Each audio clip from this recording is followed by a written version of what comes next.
salaamaaleykum sama gars yi mbaa jàmm ngeen fanaanoo mbaa yeewu ngeen ci jàmm barikalla diggante Sénégal ak Mauritanie kon foofa gën naa ratax ndax signé nañu ab d'accord boo xam ne ngir ñaari réew yi la ñu seq mooy gaz bi ñuy wax Grand Tortue Ahmeyim di GTA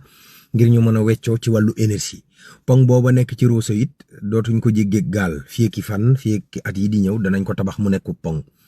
ilimaani jëwriñ ju Sénégal Ousmane Sonko ba mu fa demee waxtaan na ak sénégalais ya fa ne ba leen di xibaar sax nan leen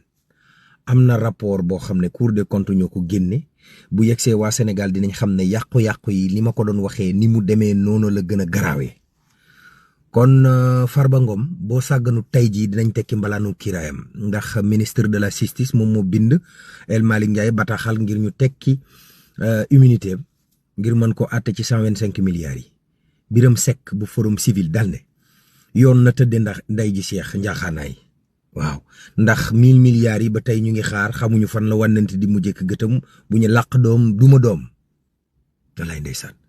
moom Ousmane Sonko mu ngay yëgle ne ñi amoon suuf fii ci boori Malika boori Géejawaay VDN 3 yëpp ba Mbuur lépp nan ko foqatiwaat delloowaat ko ñi ko moom ci réew mi yokku njëkk yi ñi ngi koy géngante ñi naan commerçant yi la ñi naan état bi deful liggéeyam lu mu ci mënti doon population beeg baadoole yi ñu ngay souffrir borom taxi yi dañoo mer ba fut ndax ñi leen di concurrencer amuñ wenn këyit waaw 22 kilogrammes de cocaïne la gendarmerie jàppati démb